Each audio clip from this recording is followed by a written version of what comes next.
Good morning from Copenhagen. We are outside of the press center here in the Eurovision Island, that's what it's called.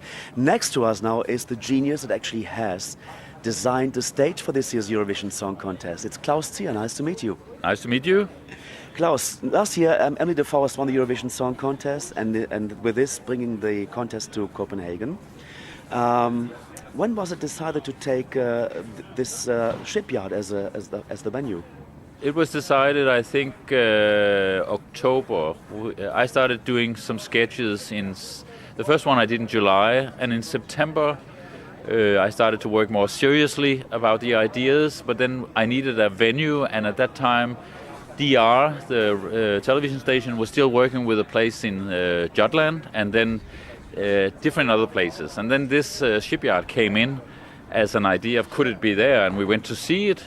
And I was here with a few other people, and several of us said right away, this could be fantastic to do it here, because it would be a challenge to do something so big in this old industrial setup building. I think it was in September, October. So basically, you have designed the stage already beforehand. I had 2 or 3 ideas at that point, but as soon as we landed here, I knew I wanted to work with the DNA of the place. Okay. So I tried to. Very early, I saw this sketch. This is actually it illustrates a ship that was built in this shipyard, where you see it from the front. And yes. Denmark being a ship nation, etc. I very early made this sketch, which is kind of you can see the resemblance of the ship from the front, and then I got this idea of why not make it look like the front of a ship. We have a little Titanic here, a Titanic moment, and make a big entertainment machine where we put light on it and I call it a cube. Very early on, I called it a cube, and then we had the idea of Eurovision Island, so it became an island thing. And we had the idea of join us, the tagline join us. So that way I started working with the model here to create this island feeling with a big light cube, the big entertainment machine. Yes, that's how it started. Fantastic. So it was a shipyard before, and now it's a concert hall. That's really amazing. Will it be also used as a concert hall after Eurovision? No, I think the plan is that it will be taken back to its original use. And it hasn't been used for, I don't think for ship. It has not been used for shipbuilding for many years, but it's been used for storage. But we removed 3 huge columns here and put a big beam up here. And as the latest I've heard is that they're going to put everything back, which is amazing. Wow, fantastic! So with this. A storage really becomes the venue of the Eurovision Song Contest. That's amazing. For yourself, are you a stage designer for how long? How many years have you been doing I'm an architect originally. I was a carpenter, then I became an architect. Then I started to do show design and television studios, news studios, but still worked as an architect 16 years ago. And then I just hit something because I've had so much work ever since. And now that I got this chance to build this fantastic stage for this Eurovision is really, it's only a dream come true. Wow. Was it a challenge for you or like more fun and enjoyment? Or was it really... It was a huge challenge because it's such a big production. There are so many fantastic people involved in a project like this, in the process. There's so much. For me, the biggest challenge was I had the idea, but to keep the idea, even though all these technical demands comes in from everywhere, from all my colleagues, to keep the goal, keep the idea, and keep on going and putting everything into working against what I wanted. That was, with so many people, that was a huge challenge.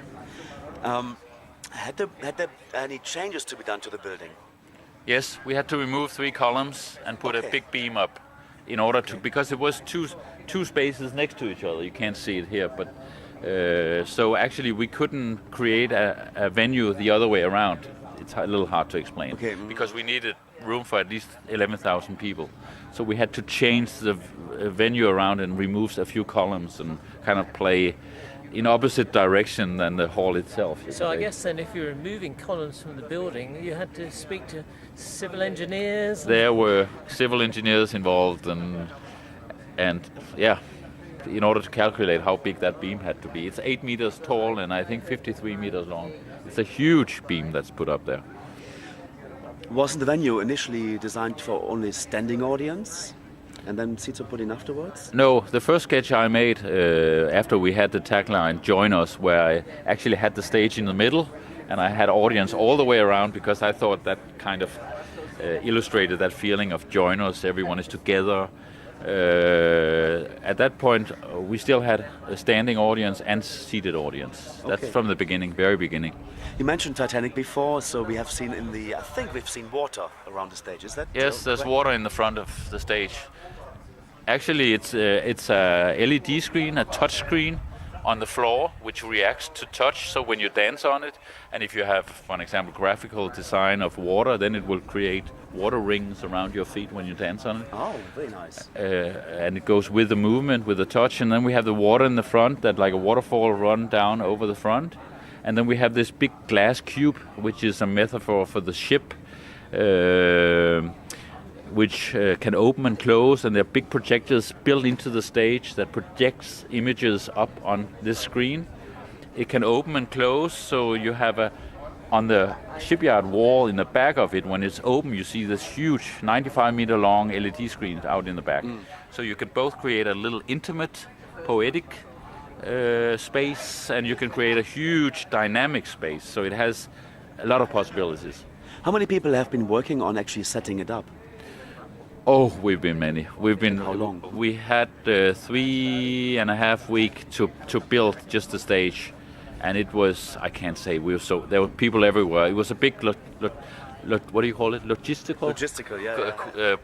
Challenge. Challenge, and we actually I had to change this design in order for the back of the stage. Originally, there was water on the back of the stage as well, but we had to keep that open in order for cranes and everything to work on the back of that stage, and then that was the last thing we closed.